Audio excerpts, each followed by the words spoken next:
Hi, I'm Daniel Lucas, and welcome to Book 101 Review. Book 101 is all about the books that I read for the last 40 years, and today I have my special guest. She is the author of the book Lost Seeds. The beginning, no other than Miss Teresa Mosley Sebastian. Welcome to Book 101, Miss Teresa. And can you please introduce more about yourself? Well, thank you, Daniel, and thank you for letting me talk to your listeners. Yes, I'm the author of the book Lost Seeds, The Beginning. And also, there's a book too, Daniel, called Lost Seeds, The Legacy. This is a trilogy. Wow. So there are two books of the trilogy. The third one is to come next year, later next year. But it's a book that chronicles the lives of two brothers that were born in the early 1900s and how their lives diverge and the conflicts between the two brothers and how those conflicts and differences affect their future generations as well. So that will play itself out right now in three books, but something tells me I might stretch it to four. But let's start off with three. And the first two books have already been released. The Yes. first book takes you in the early 1900s, and then the second book fast forwards you to the 1960s. Miss Teresa Motley Sebastian, thank you so much for sharing your talents to the world. What does the phrase lost seed symbolize to you? What that symbolizes, is every life establishes a seed. It establishes a spiritual seed. It establishes just, the seed of someone's beginning. And over time, you have these seeds that somehow deviate. They're, critical things that happen. They're sad things that happen, and within that, there are things, especially that happen during our formative years, during our early years of life, whether they are as infants or children, that tend to impact us and follow us as we grow. So that's kind of the analogy of lost seeds. They're these souls that just get lost in their circumstances. And all these unfortunate things affect them as they grow and as they have children, as the generations go on. So that's what that means, Daniel. So, Miss Teresa, how can something lost serve as the beginning of a new journey? How can someone get lost at the beginning of a new journey? Is that what you're? Yes. Yes. Yes.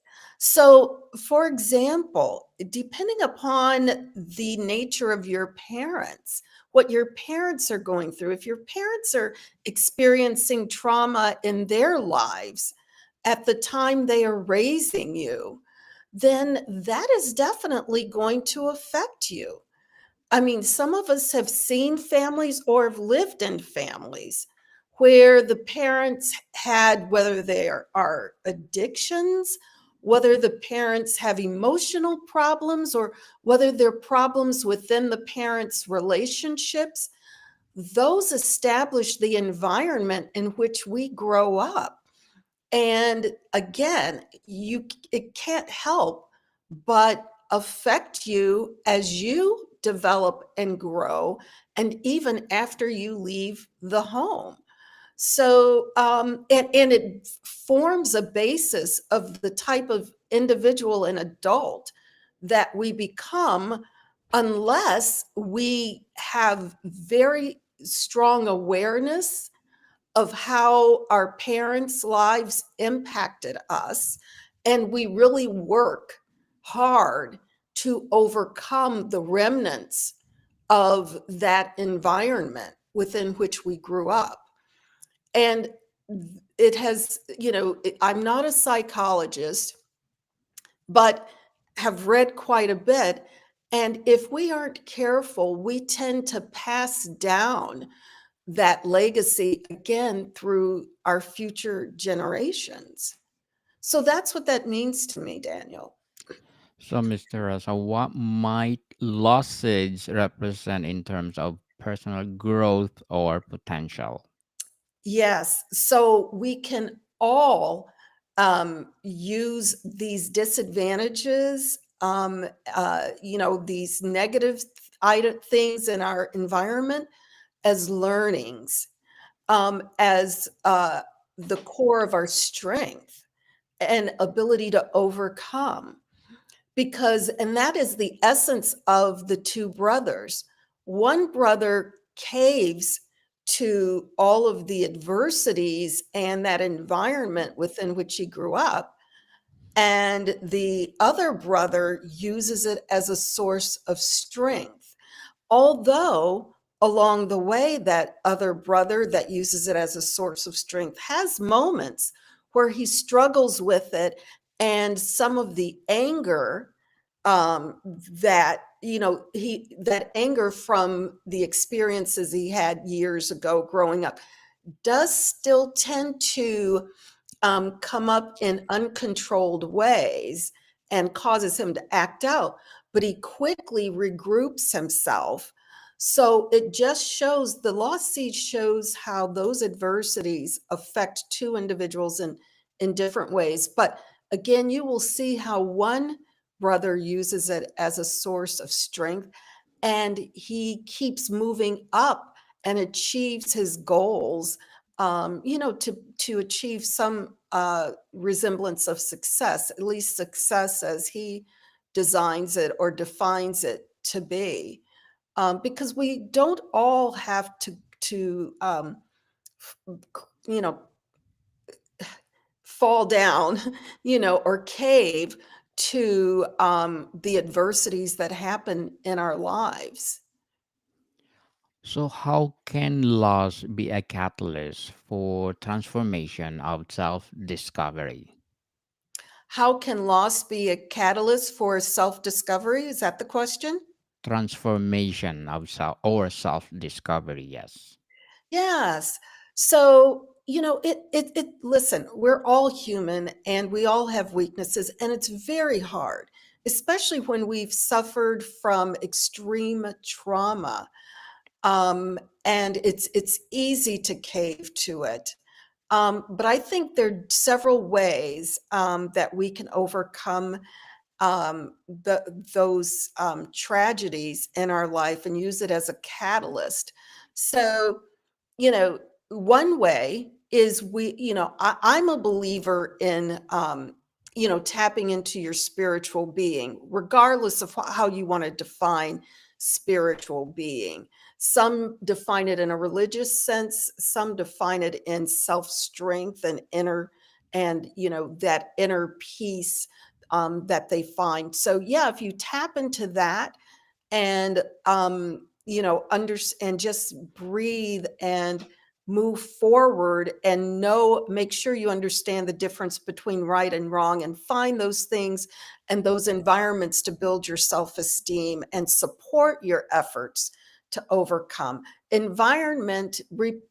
Placing yourself in a better environment is a great start, whether it's a group of people, whether it's in a geography. Finding that place of peace, finding that place to support the atmosphere that you want around you helps you tap into that inner strength. That's one way. The other way is finding external help. I do believe in, therapy. Therapists, for some, serves a very strong purpose. So whether it's therapy, whether it's counseling, whatever you want to call it, having someone external to you that helps you process the trauma, rationalize the trauma, or just try to understand how to utilize it to move forward. So again, having a source, a third party source. And then the other way is what I call, self-help and self-education. Recognizing, look, I had this bad event happen, and it's really affecting my life and my ability to move forward, but I don't want to cave to it. So there are many sources of self-help, whether it's books, whether it's, going to an educational institution to empower and help you process academically what happened, and then that affords you to make very educated decisions for change, and understanding that there's a better life for you out there. So you will see in Lost Seeds, the beginning, and in the second book, Lost Seeds, the Legacy, you will see the characters and their future generations processing trauma in different ways. For example, in the second book, you will see a character that is processing trauma by going to a therapist, starting at a very early age. You will see characters using spirituality. Excuse me, you will see characters using their educational, um, um, they're going through their using their own education to figure out how to deal with trauma. So I hope that answered your question, Daniel. It was a little long-winded, but I hope I answered it. Very well said, Mr. Raza. Very well said. So, what lessons can be learned from seeds that fail to grow? Ah, seeds that fail to grow, Daniel, that is a very good question. Um, I don't like to think in those terms, but yes, that happens. Some people just cannot overcome, and you will see that. That's a very to me, a very unfortunate part of my book, because it really demonstrates that there are circumstances where some people have very deep emotional issues and just cannot raise themselves out of that downward spiral. If you can imagine a funnel, and a marble going through the funnel, and it spins faster and faster the further down it gets in that funnel, and just the sheer momentum puts them out of control and out of reach of help, and sometimes they can't find their way out. And so they are a seed that fails to grow, and sometimes ends up, whether it's self-destruction or putting themselves in harm's way, where they are exposed to um, being destroyed. Their life becomes destroyed. You want to think that family members or other loved ones can help that person, but sometimes that person feels so defeated, or it could be the product of mental illness that puts that person beyond reach and makes them a seed that fails to grow. Um, Again, you will see both of those examples within the book as well. And if a person feels hopeless, sometimes they cannot be reached. If a person feels that they are not worthy of being loved, or again they have a mental illness, it's just difficult, and it's sad, but that's real life. And people end up sometimes with tragic endings. Even in the best of families, you can find individuals who have all the resources available to them, but just cannot be reached. In Lost Seeds, you will kind of see where, even though the brothers came from a very, very meager beginning, with many disadvantages, um, even though one succeeds, the one that does not, still had very smart person, had resources available to him, but just could not muster the inner strength. And some of it, may have been the result of a mental illness, because he did have some tragedies happen to him, some physical tragedies. So, uh, that's really when you see a lost seed that fails to grow, but you have to really ask, why is it? Why is that person not learning and growing? And why can't they acquire the inner strength to overcome? Um, a- and so, the one thing that I really like about these books, as they came to me, is that I didn't try to sugarcoat the results of life. It shows the positive, and it shows the downside. It shows seeds that grow and flourish and become successful, and it shows seeds that fail to grow and just are not fertilized in a way that allows them to become productive. So, Mr. Rasa, what would be your advice for those people out there lost the seeds or seed and failed to grow? Find help. Find someone who will allow you to hold their hand. There is no shame in asking for help. We all need help from time to time where we can't see our way.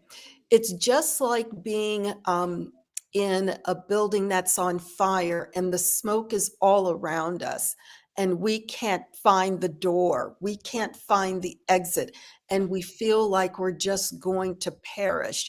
And through that smoke, you see the hand of a fireman coming in to rescue you.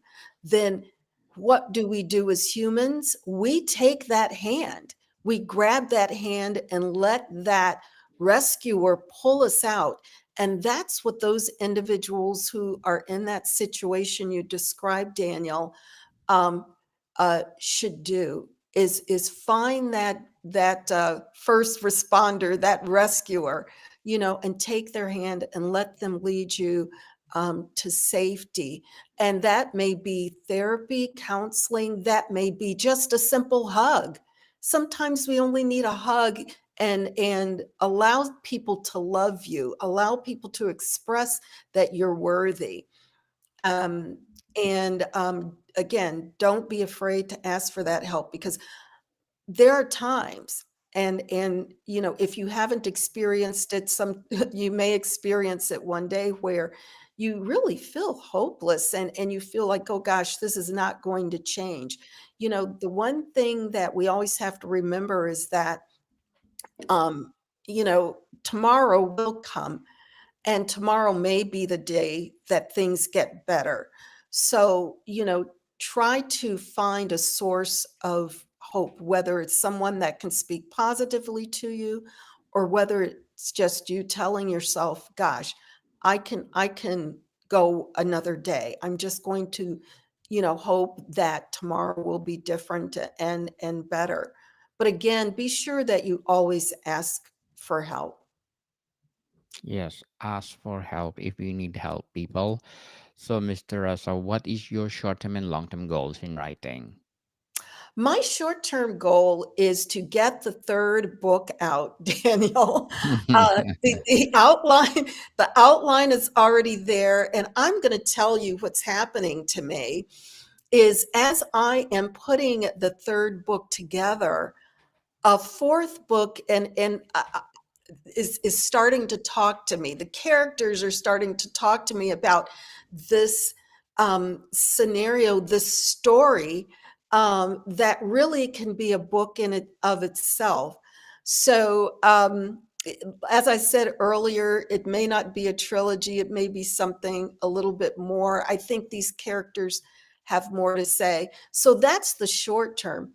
the long-term goal is to, continue where these characters want to take me. And maybe it's a matter of putting visuals, putting a film around this. That's certainly a possibility because this is a family that has a lot to say. The Briscoe family, it was the family that's chronicled in these books. They have a lot to say. They have a lot going on in their lives. So I think they plan on being around for a long time, as long as my fingers can tap on some keys, or as long as my voice can dictate, Daniel. That's the long term. My writing will be around. I've written a couple of short stories, so if people want to go on my website, teresamosleysebastian.com, you will see um, a short story and a blog about some of the characters. And so from time to time, I'll keep putting short stories out there for people to read. But my fingers are going to keep writing as long as I can and as long as I can be healthy, Daniel. Yes, good luck for that goal, Miss Teresa, and looking forward for more series of Lost the Seeds. So, to sum up our discussion, what could Lost Seeds, the beginning, teach us about resilience, community, or hope on a global scale? It can teach us a lot about resilience and hope. The resilience in terms of what I just said, sometimes there are adversities and good things can come out of that if we really search for it. Um, you will see how the resilience of the successful brother passes that along to the later generations who you will see will continue growing, and hope in that the basic premise of every human being is love and caring, and just the familiar, the family, the strength of family and the strength of friends creates that resilience and hope. So you have to read the story. And Daniel, I do want to take a moment to say that these both books are award winners. If you go on the website, you will see that Lost Seeds is the winner of the IPPY Award, a Bronze Award. It's a finalist in the Best Books Award by the American Book Fest and Forward Indies Books and so on. And the second book has won its first Best Book Award. It's a finalist in the American Book Fest.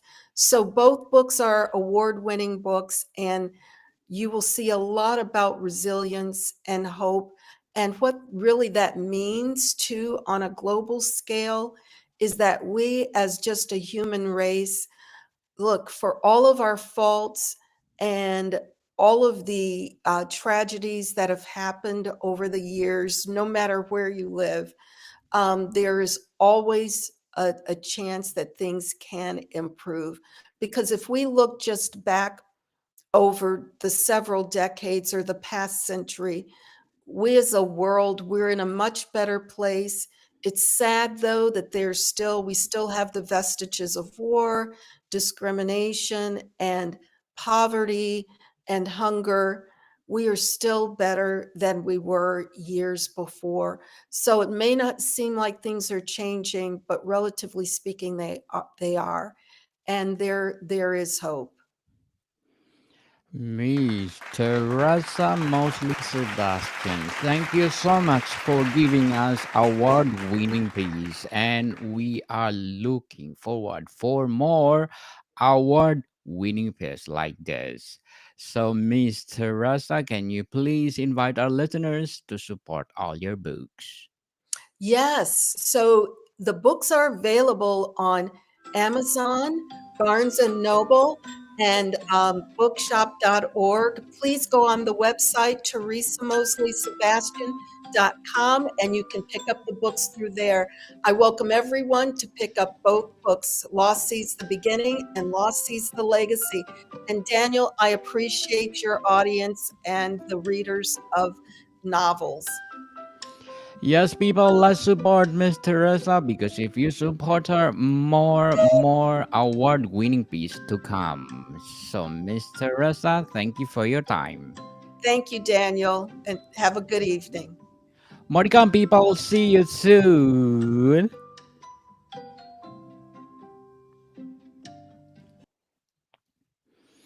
So, Miss Teresa, if you are interested to be on my